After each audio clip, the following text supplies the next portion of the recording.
or us actually fought to defend the very principle of. So this morning, we're quite proud of ourselves.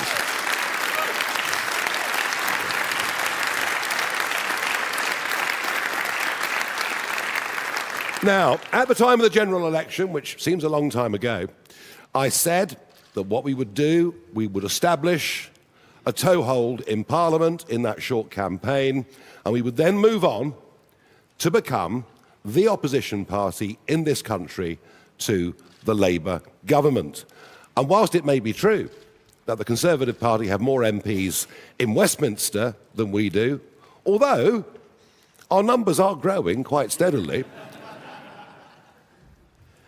there is no question, given that we've now led for the last 200 opinion polls in a row, given that our average lead is between 9 and 10%, that in the country we are the voice of opposition to this government. And so it's time for the party to take the next step.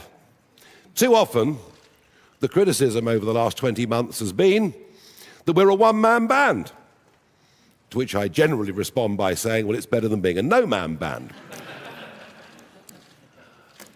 But the time has come to broaden the party, to put in place people in shadow positions, and that process begins today, just begins today, with 4 important announcements.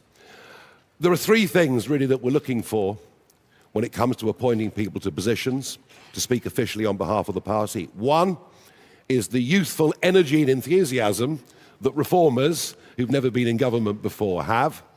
The second thing we're looking for is genuine experience, because people like Richard Tice and myself, we've not been in number 10, we've never been on the front line. We need people who've been there and who know how it works, or perhaps more accurately, how and why it doesn't work.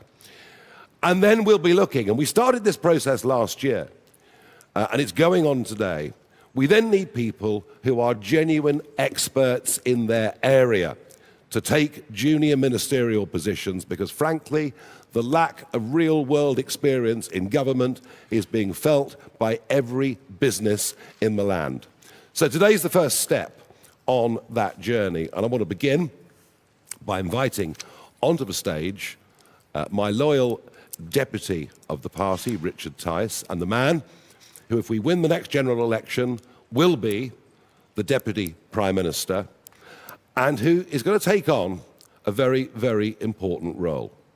The department will be called Business, Trade and Energy.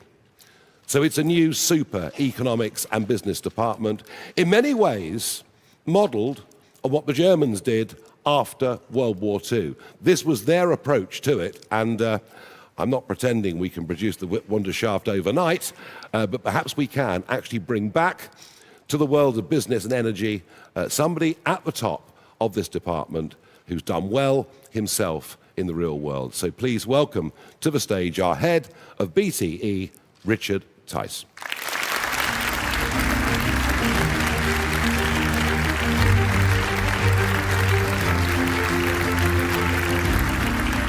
There he is.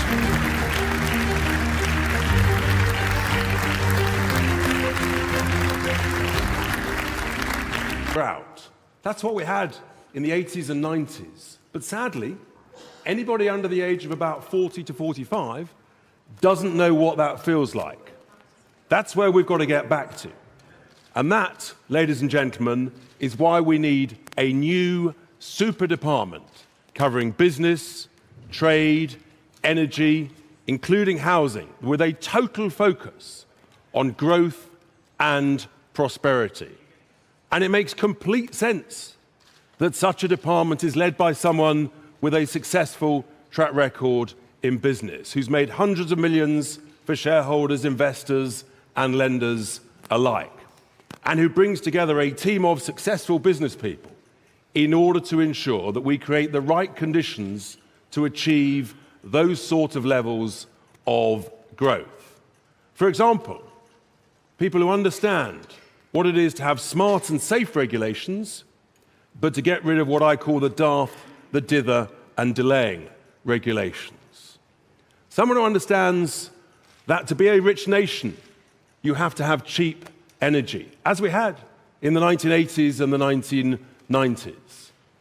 And of course, that means using the joy of our very valuable energy treasure, oil and gas, offshore, onshore, and having the courage to get rid of the madness of what we've politely coined net stupid zero, which has been so damaging to our industrial competitiveness and so expensive for everybody at home. And if we achieve those things, then we can re-industrialize Britain, we can re-energize Britain, we can renew Britain, and yes, we can rebuild Britain. And these are absolutely essential to create growth. But there's another thing that we've never had before, and that is a proper, serious British sovereign wealth fund. And I'm going to be talking this time next week in the Midlands in great detail about this. A sovereign wealth fund that backs British companies, that buys and promotes British products, and that helps ensure that we build hundreds of thousands of affordable homes in our towns, our rural areas, and our cities. This is how we make real progress.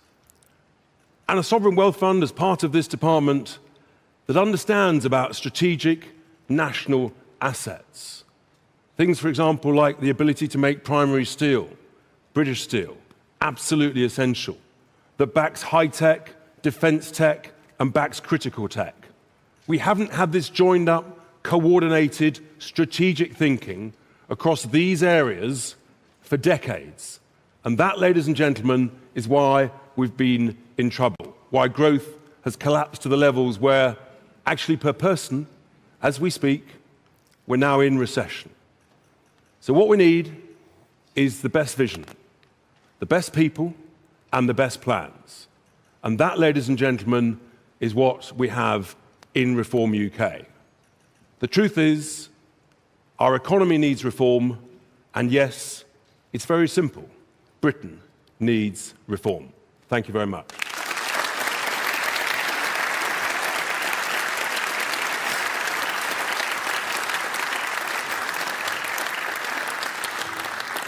Richard, thank you very much indeed. Now, next up is somebody who joined us recently. I suspect he might have a little less time now to do all his videos because he's taking on a very big job. I do hope that when I announce him, he's actually going to be here, which would make a nice change. But taking on the very responsible and important role of Shadow Chancellor is Robert Jenrick.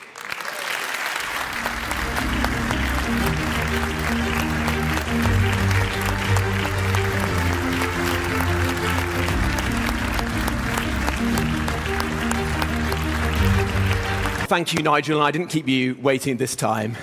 Look, we all know that our economy isn't working. And why is that? Well, we've had decades of mismanagement. But this Labour government is in a league of its own. Its record is tantamount to vandalism. It promised stability. It's delivered chaos. It promised to lower bills, but they've kept on rising over and over again. Why? Well, in part, because of its crazy energy policies. They said that they wouldn't increase taxes. Well, they've increased taxes over and over again. £60 billion of tax rises to fund their waste. And because they haven't got the courage to tackle our ballooning welfare bill. Businesses are fighting for survival right now. Factories are closing. Investors are leaving the country. And people are suffering. Everyone in the country feels hard up right now. People are working all hours. And then they get to the weekend and they've got nothing left. The normal expectations of life, they feel like luxuries right now. People just want to get on. They want to buy a nicer house, to buy a car, buy a second car, go on holiday. They want to take their kids out for a meal at the end of the week, on the weekend. But for so many people across our country, these things feel out of reach at the moment. So Nigel, thank you for giving me the opportunity to oppose the wrecking ball that is Rachel Reeves and this Labour government.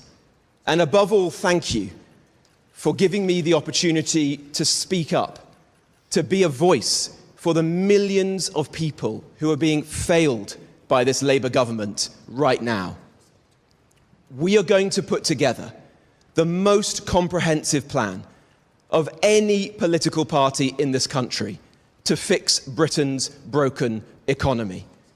I'm going to work with you, Nigel, with Richard, with Zia, with people with deep experience of building successful businesses, people the like of which there is no one in the current cabinet to put that plan together. It will be a plan that restores stability to our economy, a plan that cuts waste, that brings down the benefits bill, that ensures that we can lower taxes and cut bills, that brings back good jobs to this country once again. Nigel and I are going to be saying more about this tomorrow, but I'll just end by saying this. Together, we are going to build an economy that serves alarm clock Britain.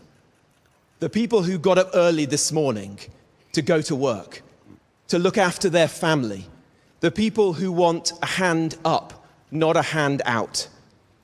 People who just want to get on in life, who want to feel better off. And there's no shame in that. People like my dad, Bill, who left school at 16, became an apprentice, set up a small business. People like those I grew up around in Wolverhampton and represent now in North Nottinghamshire. Decent, hard-working, family-oriented, community-oriented, patriotic Brits who just want to get on. We're going to ensure that you can keep more of your money, that the state stops taking your money and wasting it, spraying it around without any regard for how hard you worked to earn it and your own interests. More than any party, we are going to take care with your money. We're going to look after your money as you would. And we're going to work hard every single day between now and the general election and thereafter, if we're lucky enough to be entrusted with leading this country forwards, to earn your trust and confidence. We're never going to forget where we came from or who we're in politics for. We're in politics for you, for your family, for your future, and for this great country. Britain's economy is broken, but it can and it will be fixed with reform. Thank you.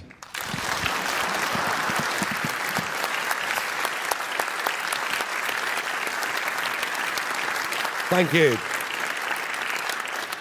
Robert, thank you very much. And Robert's first big press conference will be tomorrow at 11 o'clock here in central London. Next up is somebody who is relatively new to politics. He's only really been in the game for just over 20 months, but he's made a massive impression already, a very powerful public debater and television performer. And Zia Yusuf will take on the role of Shadow Home Secretary with, of course, particular reference to that one issue, above all, that has broken the trust of the British public, with manifesto after manifesto just not telling the truth. I'm talking, of course, about both legal and illegal immigration. Please welcome Zia Yusuf.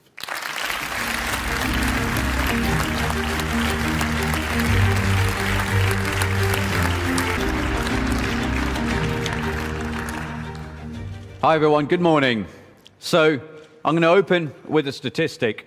1 in every 25 people wandering around in Britain today arrived in the last 5 years. 1 in every 25 people in Britain today arrived in the last 5 years. Britain has been overwhelmed by immigration, both legal and illegal. Look, I'm the son of immigrants myself, and my parents between them have given almost half a century of service to our NHS. I'm really proud of them. So no one knows better than I the invaluable contribution migrants can make to this great country. But we have to be honest. The sheer scale of immigration over the last 3 decades has broken Britain.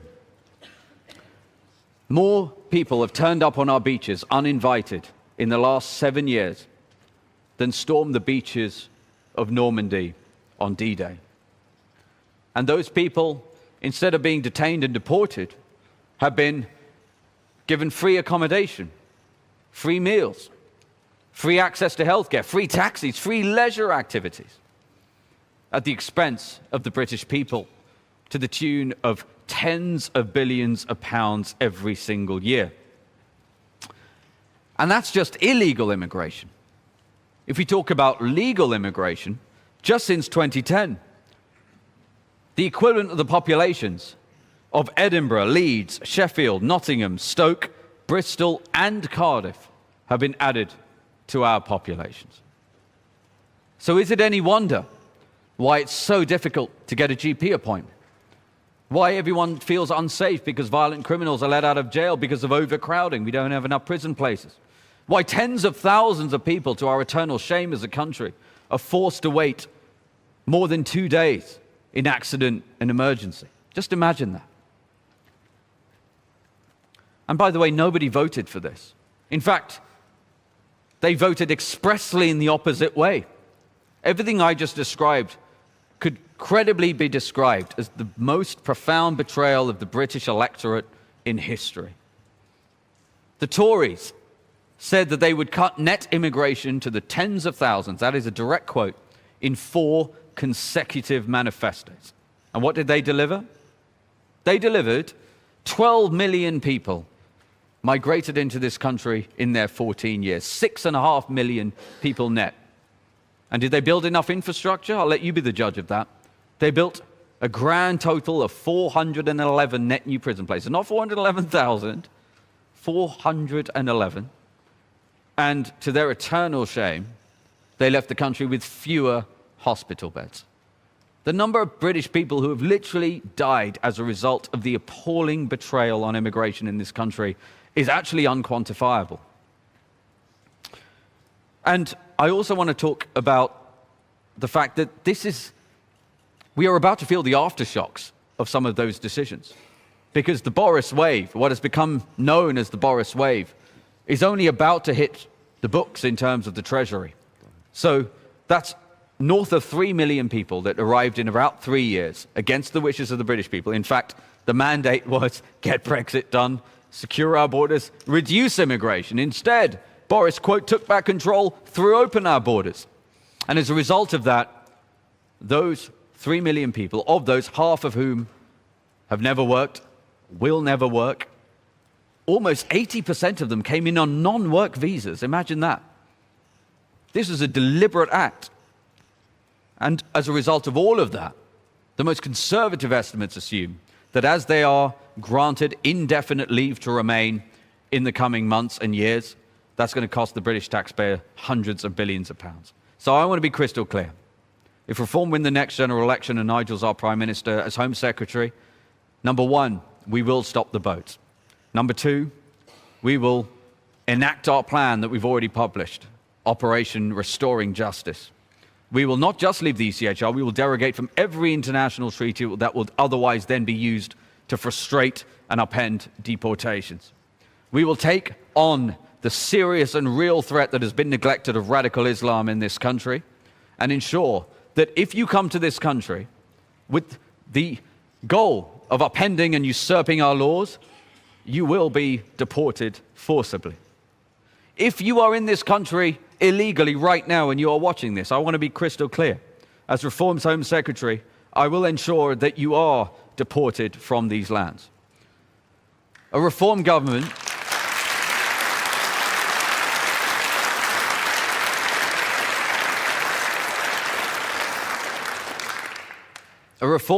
will ensure that we right the wrongs of manifold governments in recent decades. Look, this is a great country, a country full of decent, hard-working, lovely people with the warmest hearts anywhere in the world. And the reason I know that is because my mum would tell me that over the dinner table for decades, how lovely the people here are in this great country who welcomed my parents, for which I'm so grateful. But I will not allow, and a reform government and Nigel will not allow, that goodwill to be taken advantage of. And for decades now, those lovely people of Britain have been betrayed by a political class that have failed in their most basic duty. We will not fail in that duty. We will uphold that duty. We will stop the boats. We will secure our borders. We will deport people who are in this country illegally. We will keep British people safe. And as a result of that, a reform government with Nigel Farage as our Prime Minister will make Britain poised, proud, prosperous, and powerful. Thank you very much, everyone.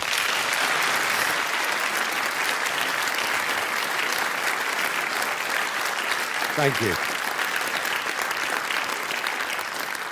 Zia, thank you very much. Well, he couldn't have been much clearer than that, could he, really?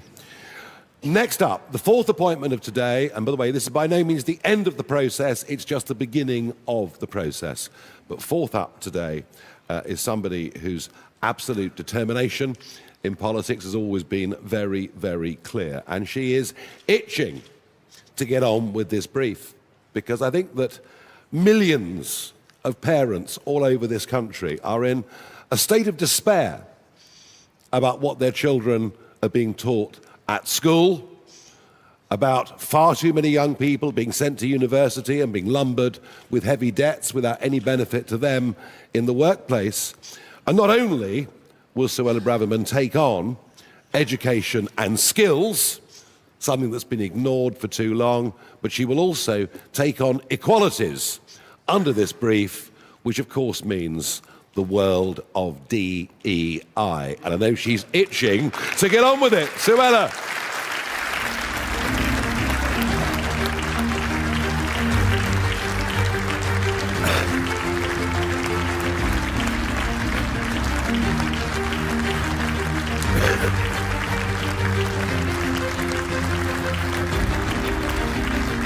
For education, skills, and equalities. Now, what we teach our children, and indeed how we teach them, has a profound effect on the destiny of our country.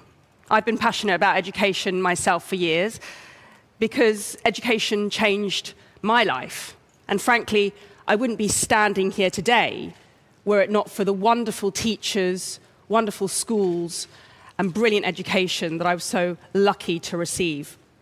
Yet it is clear today that in too many respects, we are getting it wrong in our schools. Across our schools, a quiet crisis has taken hold. Violence and disorder have eroded the authority of teachers. Too many teachers now face the fear of intimidation and assault in the classroom. Discipline, once the backbone of education, has been weakened in the name of progressive ideology. At the same time, the foundations of knowledge, literacy, and numeracy have been undermined by this Labour government. Changes to Ofsted, a dumbed-down curriculum, are all replacing excellence with mediocrity. In some classrooms, children are taught to view Britain with shame rather than pride, to focus on grievance rather than gratitude.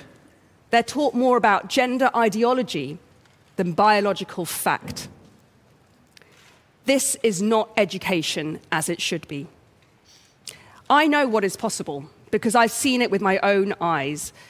Years before I was even a member of Parliament, I helped to establish one of the first free schools in the country, a school that went later on to become one of the best schools in the country, the Michaela Community School in my hometown of Wembley, where I served as chairman of governors. Guided by a traditional curriculum, firm discipline, and the unshakable belief in every child's potential, Michaela Community School has transformed thousands of lives, not by accident, but as a product of clarity, courage, and conviction. And we must now summon the will to replicate that success around the country. That is why a reform government will restore freedom to our schools and restore authority to our teachers to uphold order, standards, and respect. It's why a reform government will deliver a patriotic, balanced curriculum that fosters a love of our great country. And it's why a reform government will bring an end to the transgender chaos in the classroom. Social and gender transitioning will be absolutely banned in all schools, no ifs, no buts.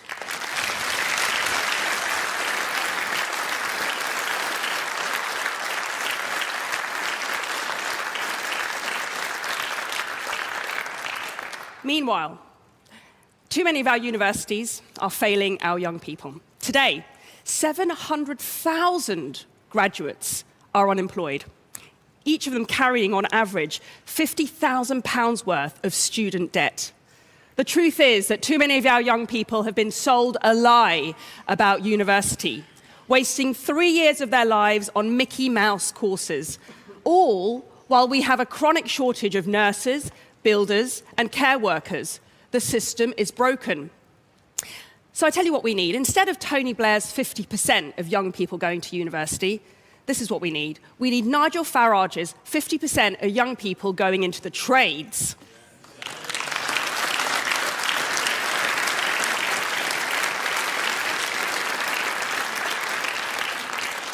That's what will produce the next generation of carpenters, electricians, and technicians that our country is crying out for, all to work in a thriving manufacturing sector. Now, these are not lesser callings. These are noble professions. And these will be the people who rebuild Britain. They won't just rebuild our infrastructure. They will rebuild our confidence and our national self-belief. And to those universities that have descended into hotbeds of cancel culture, anti-Semitism, and which survive really thanks to the cash of foreign students, and keep conning young people into worthless degrees, reform is putting you on notice.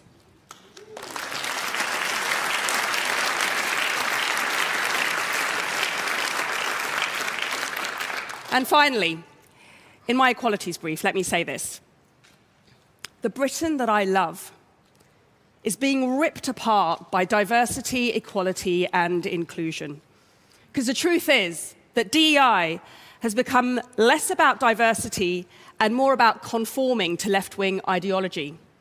Less about equality and more about prejudice against white people. Less about inclusion and more about exclusion of those who dare to challenge the dogma. It's why was it acceptable for white Christian men to be discriminated against by the Sentencing Council? Why did nobody do anything for years when the police turned a blind eye when thousands of white working-class girls were being systematically raped by largely Pakistani Muslim grooming gangs?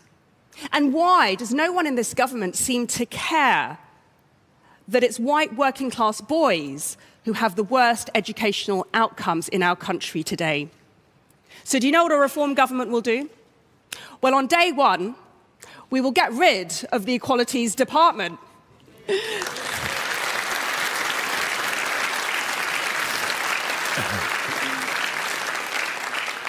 We will scrap the Equalities Minister. Yeah, I'm doing myself out of the job.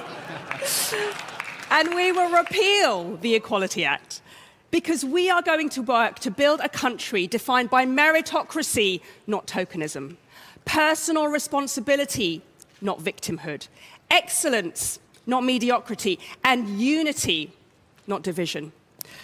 So let's build a country where every young person, regardless of where they come from, regardless of the color of their skin, their religion, what their parents did, where every young person can rise as far as their talents and efforts can carry them. That's the country I love, and that is the country we can build together. Thank you.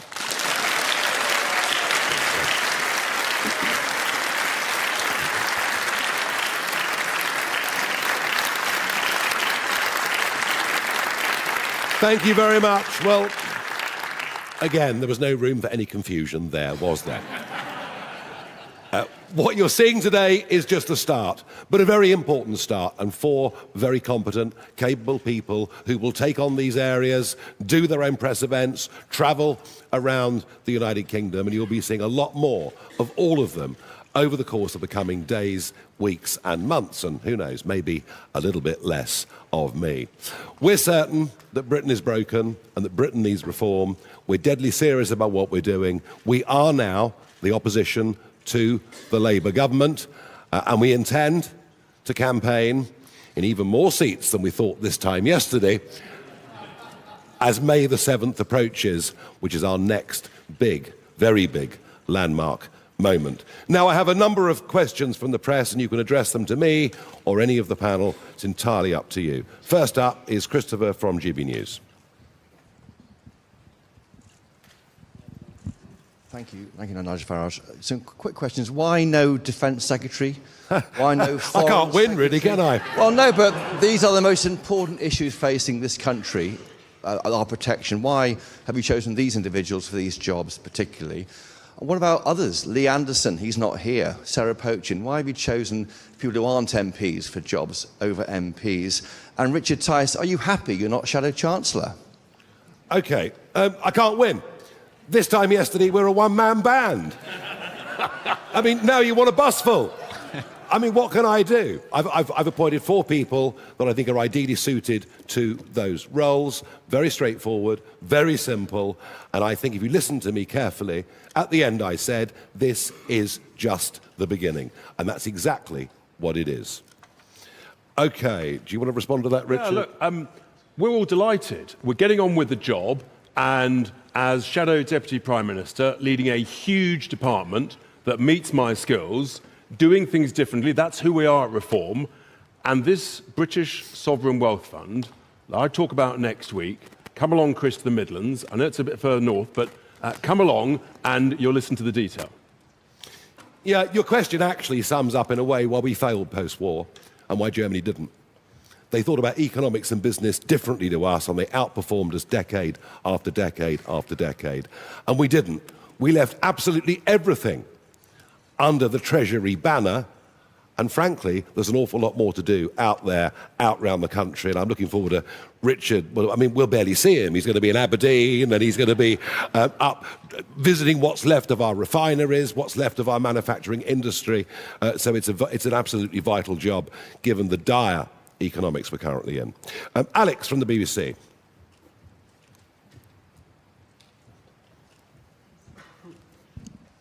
Thank you very much, Alex Forsyth, BBC News. You said right at the beginning of your speech today that you're a party that stands up for democracy in light of the action you took against the government's decision to postpone elections for May.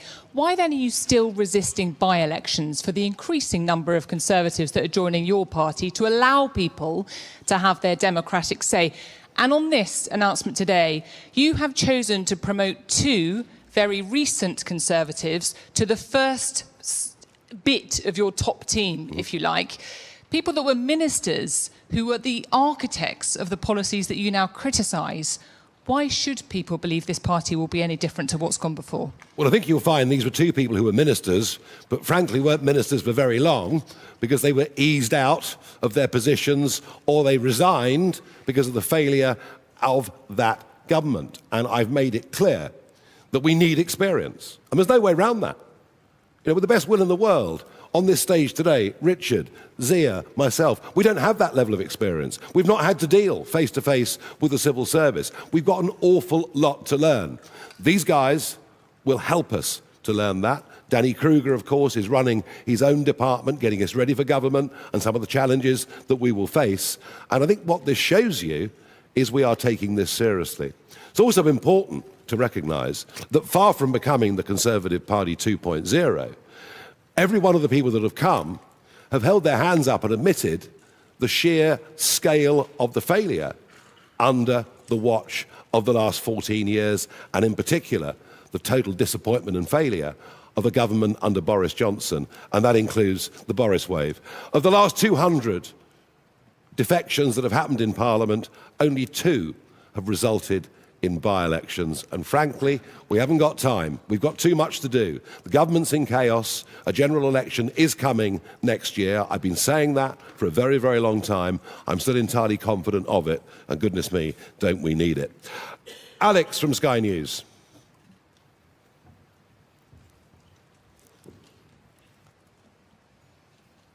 Nigel, Kemi Badenoch said recently that defections to your party had allowed her to get rid of drama queens who create problems. How are you going to ensure that reform won't fall prey to the same psychodrama that plagued the Tories? Very simple. If people mess about, behave badly, and are disloyal, they won't be here very long. We're not going to put up with it. We're not going to put up with it. We'll have our disagreements, of course we will. But we'll have those disagreements in private, behind closed doors, resolve our issues, resolve our disputes that naturally happen when any group of human beings come together. But, I mean, I won't tolerate it publicly. We haven't got time.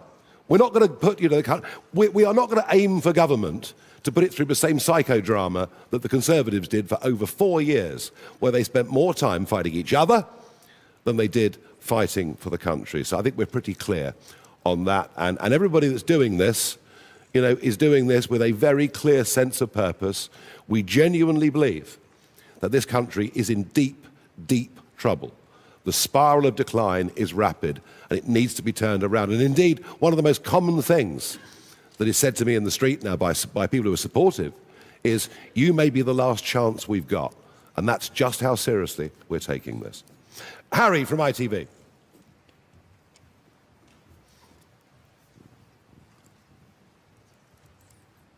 Thank you very much. Harry Horton, ITV News. Nigel Farage, you'll be well aware that two of the people standing beside you also wanted the role of Shadow Chancellor, and they haven't got it. You say you're not a one-man band anymore. Are you sure you can keep this band together for the next however many years until the next election? And then a question to Zia Yusuf. Have you spoken to the man to your left about the Boris wave, as you call it? And have you two put your differences aside?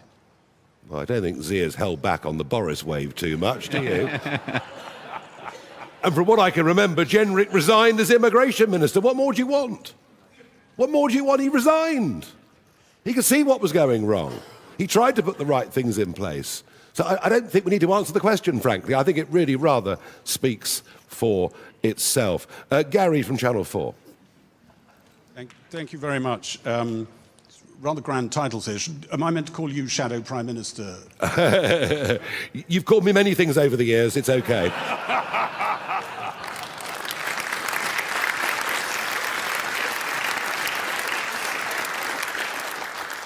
What do you say to Reform Party members, long marchers perhaps, who've been with you in previous parties, who look at what they think are highly ambitious Tories whose careers were frustrated, finding a home here? And you said this was a one-man band until very recently. Is there a reason for that? Have you ever run anything that wasn't a one-man band? And do people really change? I think I've been rather successful, don't you? Tell me anybody else in modern-day politics that set up political parties.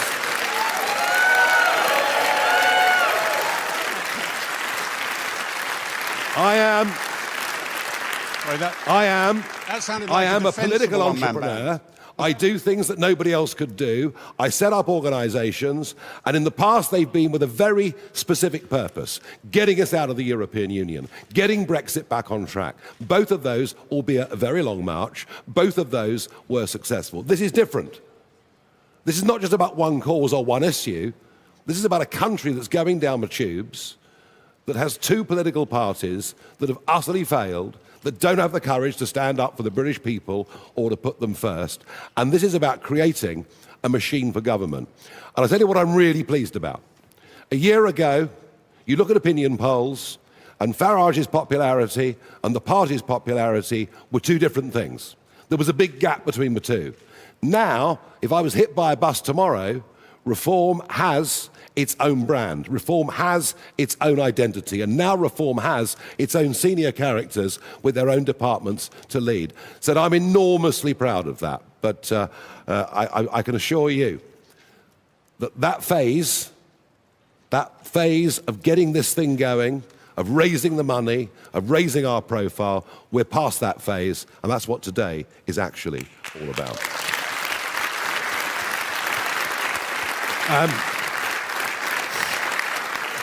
Next, we have Andy Bell from Channel 5. Thank you very much, Andy Bell, 5 News. Just looking back over your career, Douglas Carswell. Gosh, how long have we got? Douglas Carswell. How long have we got? Ben Habib, Rupert Lowe. You've got to admit, a lot of people have stood on the stage next to you and thought that they were part of the future, and very quickly they weren't. Why should these people standing next to you now feel that this is going to change? There are people in this room who've worked for me for 10 years. There are people in Brussels who worked for me for 20 years. There's one guy working for me now who's worked for me on and off in various things for 30 years. What you will find is that I am very, very loyal and trusting of people who return that courtesy. Now, there have been one or two people over the years who think, well, it's really back to the previous question, well, if Farage can set up a party and get millions of votes, we can. And you're witnessing that process going on at this very moment in time. Thank you very much indeed. And good luck to them. It won't last long. Next up, Claire from the Daily Mail.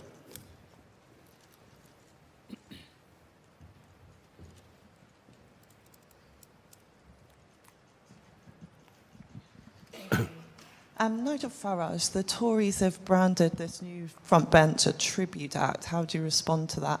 And Robert Jenrick, is your ambition to be a tax-cutting chancellor? Would you commit to reversing some of Labour's tax rises, including the freeze on national insurance? Thank you. 2 responses. Number 1, we won that court case yesterday against the Conservative Party, who stood up in Parliament and said it's an outrage to delay elections, and then in the case of Norfolk, Suffolk, East Sussex and West Sussex, tried to put off the elections for a second year in a row. And that's your Tory party, facing both ways at the same time, no sincerity, and frankly, after May the 7th, when you come to our May the 8th press conference, you will see they have ceased to be a national political party, geographically. It's over. We're clearly too high. People are suffering right now in the country. We want to bring taxes and bills down. We want to bring back good jobs. But it sounds like you're coming along tomorrow at 11 a.m. in the city. Hear more about it. Very good. Peter from The Telegraph. Gosh, it's a long list. Thanks very much. Nigel, back on local elections, is Labour trying to throw its own lawyers under the bus by saying that their legal advice changed? And should they need to publish both sets of advice they were given to show how it changed? Yes, I'd love to see all the legal advice published. I wonder whether there was any. They got away with it last year. They thought they could get away with it this year. They didn't realise or reason that we would, have the muscle to take them to judicial review. I was delighted when the boss of the Electoral Commission over the weekend said what they were doing was illegal.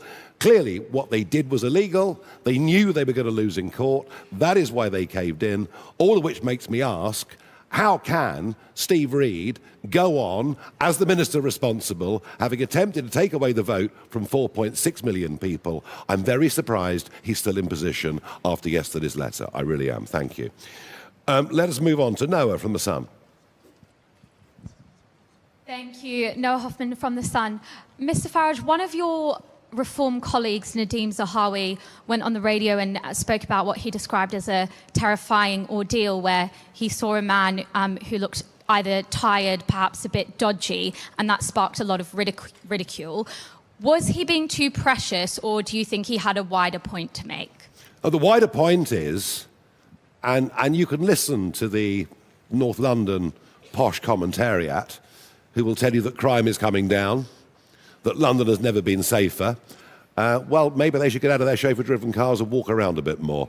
And I think that's a snapshot of that that Nadeem Zahawi was talking about. Fear of crime and actual rising crime will dominate the May the 7th elections that take place in all 32 London boroughs, and I believe it will as we go on and fight the mayoral elections against Khan, who's going to run for the 4th time. I believe that issue, amongst all others, means that I do genuinely believe that Lena Cunningham is favourite to be the next Mayor of London. Genuinely, I do.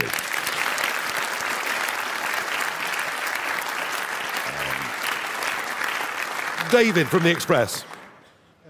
Thank you. If after the May elections we see potentially the SNP still in power in the Scottish Parliament, and Plaid Cymru obviously are in a great race with yourselves to lead the Welsh Parliament, do you fear that a reformed government could actually find one of its greatest immediate challenges is holding the United Kingdom together? And if I could just ask Mr. Jenrick, regarding the axing of the two-child benefit cap, is that something which a reform government would restore, or are you going to welcome that it's gone, and where's the money going to be spent? I'm going to speak for Robert here. Wait for tomorrow. Is that right? 11 o'clock tomorrow, Robert will lay all of this out, okay? So there's no point pursuing that.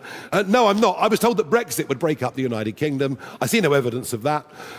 Plaid have risen in the polls in Wales as Labour sink to catastrophe in what was really one of their traditional heartlands, particularly in the south, in the valleys. But actually, if you look at the polls in Wales, Reform are 4 to 5 points ahead in most of those polls. In Scotland, yes, the SNP are in the lead. They believe in separation from the United Kingdom, but I think they also believe in their hearts they would never carry that in a referendum, and that there isn't going to be one for some years to come. So no, I don't fear that at all. Daisy from The Times. Thank you. For Nigel Farage, is this the end of the defectors now you've used up 4 of your strongest bargaining chips, or have you deliberately kept the roles of Foreign and Defence Secretaries under wraps so that you retain a bit of your bargaining power? And for Robert Jenrick, I appreciate you're giving a speech tomorrow, but a big story today is that unemployment has hit the highest level in 5 years. As Reform's Chancellor, what would be your plan to fix this? Well, look, the economy is in a real mess right now. We can all see that. And nothing is more important to us as a party than jobs and getting companies to employ people and getting people back into the job market, particularly young people. Youth unemployment in this country is now at its highest level in years. It's higher than it is in Europe now for the first time this century. This is going to be one of our priorities. How do we do that? Well, we're going to set out our economic plans tomorrow, but it's going to be about reducing bills, having a sensible energy policy to make our country more competitive once again, reducing taxes as we can, and bringing back good jobs in all parts of the country. So hopefully I look forward to seeing you tomorrow morning. Very good. The end of the defectors. Wow, it's got a certain ring to it, isn't it, really? It could even be a book. I might write it. You never know. You will have known that on the Conhome site that Robert was the most popular frontbencher and that Suella was the most popular backbencher. I think having taken those two from the still conservative wing of the Conservative Party, I mean, most of the Lib Dems now, obviously, certainly in the House of Commons. Do you know something? I'll answer that honestly. There are very, very few, hardly any, other people left in the front lines of this Conservative Party that we would even be vaguely interested in. And I'm pleased to say that we are talking to some Labour figures all over the country. And as I've said this before, at one of these conferences, that will come in time. Thank you. Moving on to Rhiannon from the Press Association.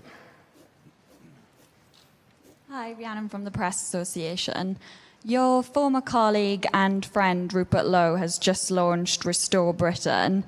Are you feeling threatened at all by Restore Britain? And particularly now it's had the backing of Elon Musk, and it could split your vote. I don't know about former friend. He sued me in 2019, as he sues everybody. And if you look at the history of Southampton Football Club, and then look at the history of WH Ireland, which he chaired in the city of London, you will see he was removed from both of those roles after lawsuits galore and 2 very dramatic EGMs. So friend would be stretching it just a little bit. There are, last time we counted, 11 parties that claim to be on the right or centre-right of British politics, from the Heritage Party to goodness knows who else. There is only one proper brand of centre-right politics in this country. It's called Reform. And as I'd mentioned earlier You know, people think, oh, Farage has done it. We'll just set a party up. It'll be marvellous. We'll sweep the next election. It just isn't as easy as that. Now, does he have a profile on X? Yes, he does. Is Elon going to support him? Probably.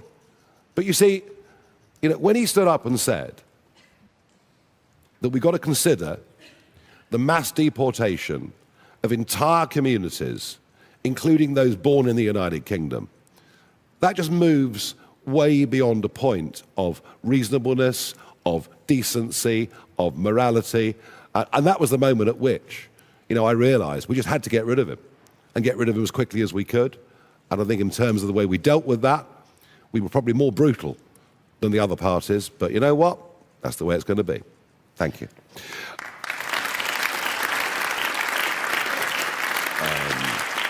James from A Spectator. Zia, firstly, can I just ask how you reconcile your new role with your existing commitments as head of policy? And second of all, Nigel, one of your recent Tory defectors, Adam Holloway, is currently 6,000 miles away storming the beaches of the Chagos Islands. Is this an early gain ahead of the May elections? You may have noticed I'm wearing my Chagos Islands a British badge. I think what happened yesterday is truly remarkable. A people who'd lived for centuries on those islands, forcibly, and as it turns out, totally unnecessarily, removed from the islands, almost a crime against humanity, frankly, by a Labour government in the late 1960s. They were moved to Mauritius, where they met the most appalling racism and poverty. They're living in this country now, mostly around Crawley Airport, which is extraordinary, around Gatwick Airport in Crawley.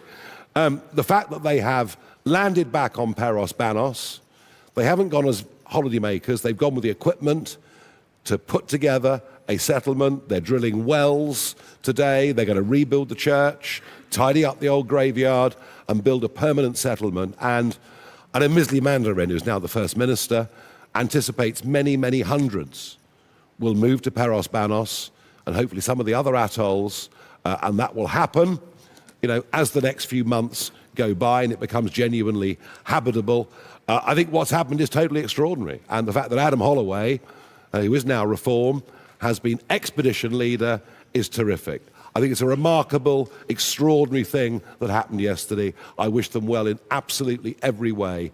A terrible, terrible wrong is now being righted, and I'm pleased that Adam Holloway's given them that assistance. The Americans have nothing to fear, because Paros Banos is 120 miles away from Diego Garcia, and the Chagosians welcome the American presence. And I hope this is the final nail in the coffin of the worst foreign policy decision I've seen in my lifetime.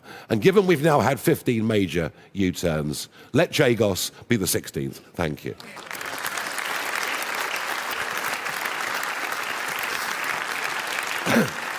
Camilla from the Daily Tea.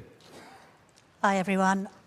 Just to follow up on PA's question, actually, Rupert Lowe, according to Find Out Now, is polling at 10%. Is Restore Britain? I will ask you whether you think that's a credible figure. Second of all, with the right divided 3 ways, 11 ways, according to you, I did ask Zia Yusuf on my GB News show on Sunday, if faced with the prospect of a so-called progressive alliance of Labour, the Lib Dems and the Greens, would Reform do its patriotic duty to unite the right? And he seemed to indicate yes, which seems at odds with your position. So are you united in Reform on uniting the right? Do you know, there is disagreement in political parties. It happens. And between human beings. Look, I've no intention of doing a deal and shaking hands with people that I believe to be utterly dishonourable. And that is how I view the Conservative Party, and particularly after 2019, you know, we got rid of Theresa May. It was the Brexit Party that did it, albeit the Spartans helped get us to that line.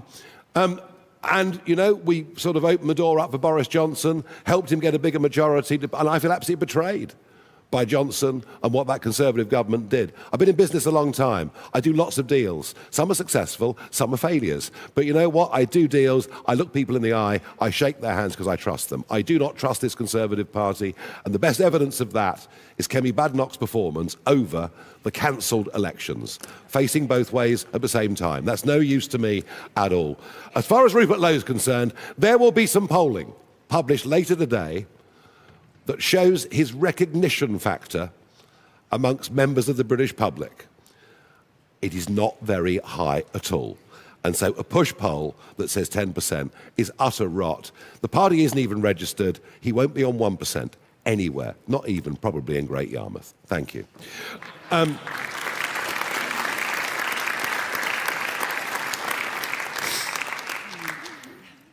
Samara from Talk TV.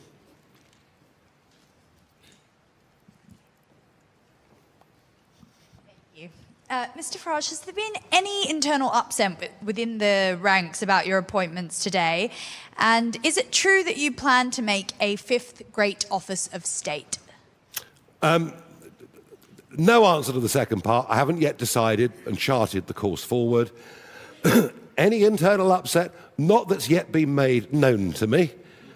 And if there is, tough. Right, thank you.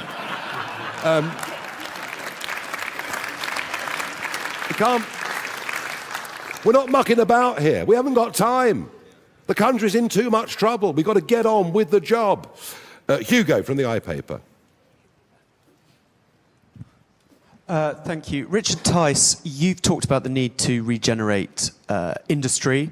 Suella Braverman talked about getting more people into trades. And obviously, Nigel Farage mentioned Germany's post-war journey a couple of times. Mr. Tice, is it your intention to reduce the proportion of Britain's economy that relies on services if you get into office? Well, the reality is we've got to grow the whole economy. But we can see the impact of high energy prices, and essentially decarbonisation has led to the deindustrialisation of the UK economy. And it's been an absolute disaster. And it's why one of the main reasons we've got no growth whatsoever. Let's grow all of the UK economy across the range of different sectors as fast as we can. And for all of those under the age of 45, we want them to experience an economy that's growing 3.5%, 4% a year. At the moment, those people of those ages have never experienced that. It's a great feeling, and that's what we've got to get to. Yeah, and there's a big change of thinking, you know. From the 1980s, it was all about who can manufacture stuff the most cheaply, and let's import it, export it, let's have just-in-time supply chains. And kind of that argument went right through Blair's time, right through much of Labour's time, even up to and including the referendum arguments. We can't leave the EU because of the just-in-time supply chains. I think with the threats that we've seen in the world from Russia, the threats we've seen in the world from China, I think there is now such a thing as strategic industries that actually matter to a country. And that's why one of the things that Richard's going to be working on is to put together an industrial strategy for the country going forward. So we're talking here about quite a marked shift in what's been a prevailing economic orthodoxy for the best part of, well, nearly, 45 years. Thank you. Right, a few more to go. Lucy from Bloomberg. Thank you. You and your various MPs at various times have spoken about the need to improve birth rates in the UK. Suella spoke about the scrapping of the Equality Act. Are you worried that that might have a chilling effect on birth rates, given the protections that it gives for maternity leave? And if I can ask as well on Suella, who mentioned the need to improve skills and get more people into jobs like nursing, do you accept that part of the problem there is also around public sector pay? And what do you plan to do about that? Well, I think actually one of the problems is we put a cap on the number of doctors and nurses in this country that we train, and then rely on doctors and nurses coming from much, much poorer, in particular African countries, where they're probably needed even more. I think the whole thing's absurd. Suella, do you want to answer that stuff about births and families? Scrapping the Equality Act means getting rid of the pernicious, divisive notion of protected characteristics. But of course, in the workplace, people do require some protection. So, of course, it's all about making sure we strike a balanced approach, protecting those people in the workplace who have legitimate needs, but also getting rid of this whole industry that has grown up over the years, which is dividing people, dividing our country, and doing so much harm. Thank you. Samuel from City AM. Thank you very much. It's one from Mr. Jenrick. I understand you have a speech tomorrow in the city. I just want to ask you on a policy reform has already come out with regarding the banking industry. You've previously come out against the idea of a windfall tax. In 2022, you said a tax on exceptional and unexpected trading profits does not inspire long-term confidence. Now, this was about a levy on energy companies, but I'm wondering how you reckon this with reforms policy and a lot of Mr. Farage's rhetoric towards the banking industry. And then just on that, how do you hope to be reforms man to woo the city with a policy that is going to get so much pushback from the financial services sector and lead to firms likely pulling investment or threatening to pull? And if I may, just one for Ms. Braverman, on the industrialisation policies you've been discussing recently and happy for reform to pursue socialist policies, do you still identify as a conservative, and would you say reform will govern as conservatives? What are these socialist policies? I'm sorry, I'm getting a bit confused. Industrialisation comments. What? I'll find you the line. Don't know, do you? There's actually a case for, if we were serious about industrialising our country and the renaissance of our industry, state involvement in our industries. Well, I don't think state involvement in strategic industries is socialism.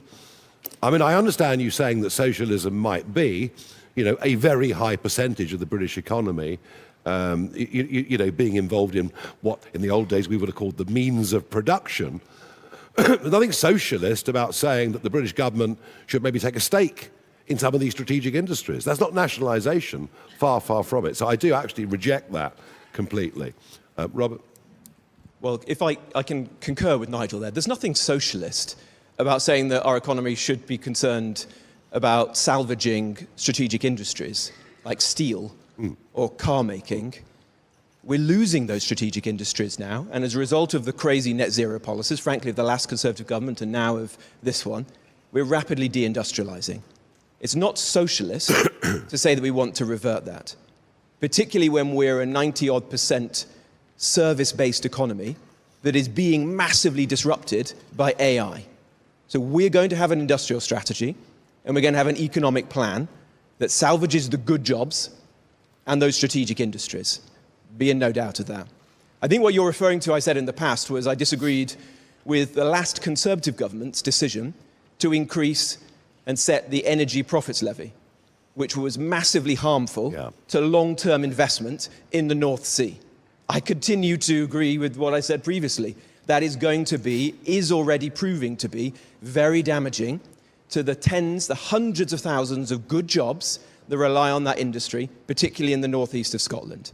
And that is something that Richard and I will continue to work on. As regards the city, well, look, I hold my hands up.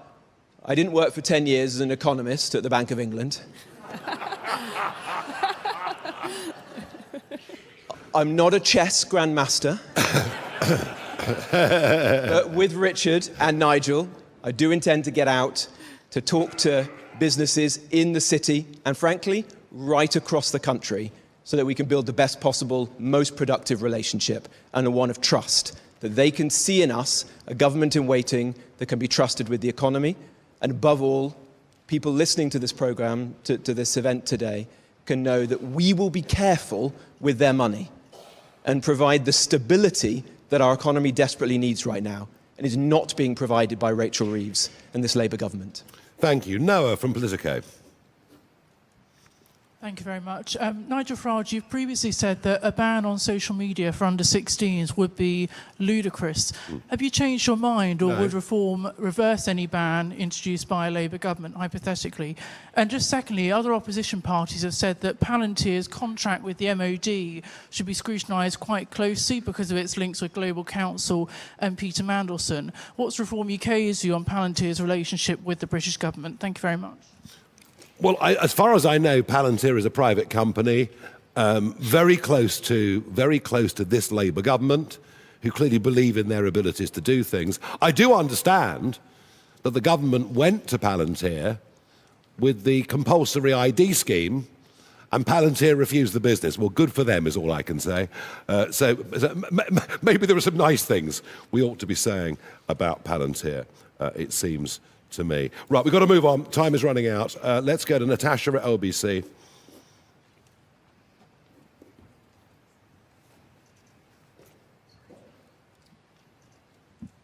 Thank you. Mr. Farage, you've repeatedly talked about the lack of business experience in the current cabinet and, of course, in the Treasury. Yeah. Are you sure that Robert Jenrick has enough of that, given his past working as a lawyer and in an auction house, or was this just the price of his defection? As far as I was aware, Christie's was a private business. Am I wrong? Sorry, say again. Christie's is a private business. Am I wrong? So you're saying you do feel like... And what was his position at Christie's? I don't know. What was his position? Well, you ought to know. Robert, I mean, have you ever worked in the private sector? Well, unlike everyone in this Labour cabinet, I have worked in the private sector. In fact, I only worked in the private sector before coming into Parliament. I worked in the city as a lawyer. I worked in business, helping to run a great British business. And I've served in government and around the cabinet table, including in the Treasury. So look, I'm proud of what I've done. I believe I bring experience to this team. But above all, what Nigel, Richard, Zia, Suella and I all share is a diagnosis about what has gone wrong in this economy, not just in the last 2 years, but in the last 20 or 30 years, and a determination to put together the best possible plan to fix this country. That is what we will do as a team. We'll build trust in time, piece by piece, beginning tomorrow with our speech in the city. He's got more private sector experience than the whole of the cabinet added up together and multiplied by 5. Right, let's move on. Sorry, can I just ask you about... Well, you've had one go, but go on, one quick one. Lots of other people have had 3 goes, Nigel. Can I just ask you about the latest revelations with Prince Andrew? Do you think that he should face a police investigation? Thank you. Clearly. Painful to say it about a member of the royal family, but clearly. I'm also quite keen to know more about Peter Mandelson's links with Russia. Very, very keen to know more about that as well. So, yeah, look, this has lifted the lid. The Epstein case has lifted the lid on a... It's actually... There are now more questions than there were before the files were released. And, yes, Prince Andrew does clearly have questions to answer, I'm afraid. Sadly. Eleanor from Guido Fawkes. Thank you, Nigel. Last week, Reform opened its candidate application process for the next general election. Yep. How many applications have you had so far? And just briefly, Richard, are you still head of Reform's Doge unit? Yes, is the answer to that, and we're doing incredible things, and it's going to be even busier on May the 8th when we're in lots of other councils, of that I can assure you.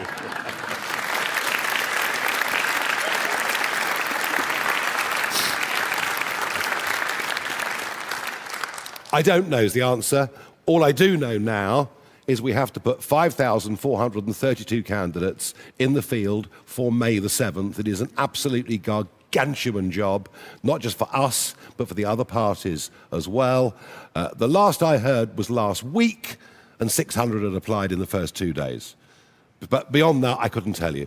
But my focus clearly has got to be, our focus, all of us, has got to be making sure we really are battle ready for May the 7th, including another 900 seats that'll be fought that weren't being fought yesterday morning. So that gives you some rough idea.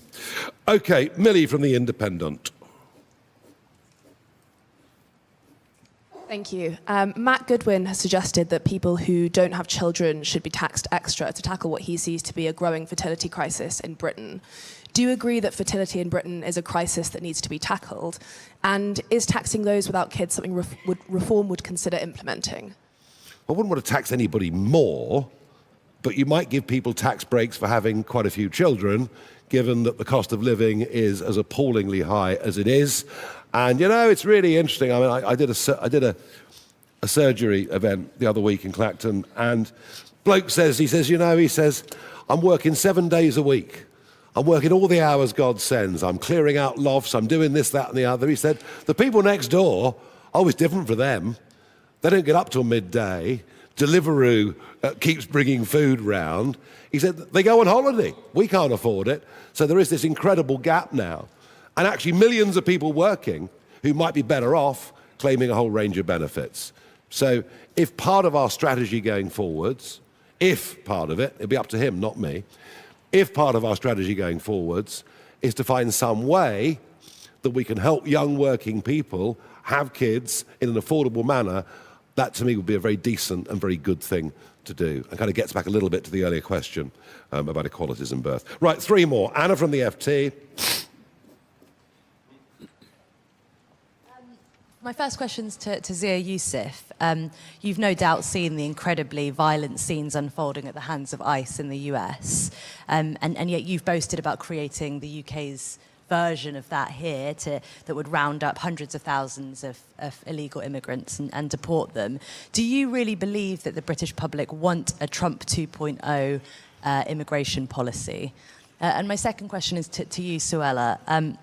You went to a private school that charges £17,000 a year. Oh dear, you better emigrate, I think. I mean, clearly, it's absolutely appalling. Richard, what a terrible human being she must be. Not at all, not at all. Richard, Nigel, Robert and Zia, I believe, all went to expensive private schools. Very good, what fun. What do you say to members of the public who might query your party's commitment and belief in state education? And are you able to confirm whether your children go to state schools? By the way, I love the FT. It's fantastic. The day after the big Mandelson story broke, your front page politics story was about a reform councillor in Kent. So we'll leave it there and we'll move on.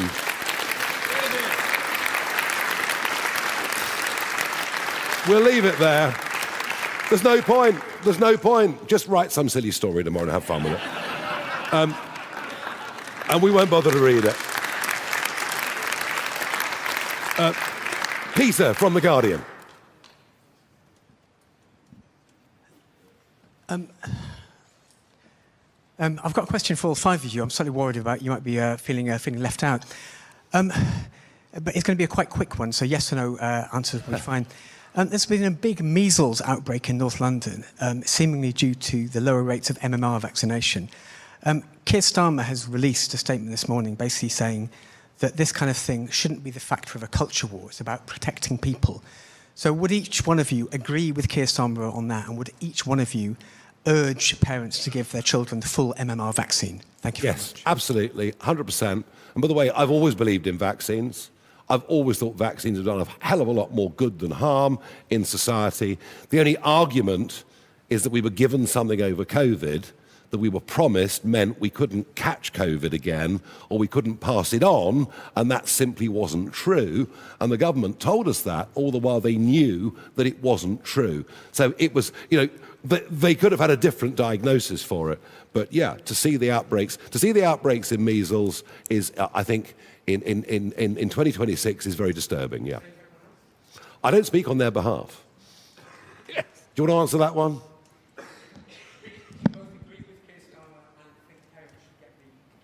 Look, I think, well, I only speak for myself, but of course, I'm a parent, 3 children, I believe in vaccines. It's incredibly important that we encourage other parents to do exactly the same. Yeah, okay. I think that'll do, don't you? I think we've done pretty well with that, thank you. Last question, Alexander from the Mirror. Mr. Farage, your candidate, Matt Goodwin, has declined to condemn the endorsement of Tommy Robinson and claims some people born in Britain aren't British. Do you oppose Robinson support, and do you agree with Mr. Goodwin about Britishness? I just don't have anything to do with him. And we know where Tommy Robinson's loyalties lie. He's with Ben Habib, or is he with Rupert Lowe? And are they getting together, or do they hate each other? I don't know, I'm very confused. Tommy Robinson can do what he wants to do, away from us, as long as he stays within the law, which doesn't always do.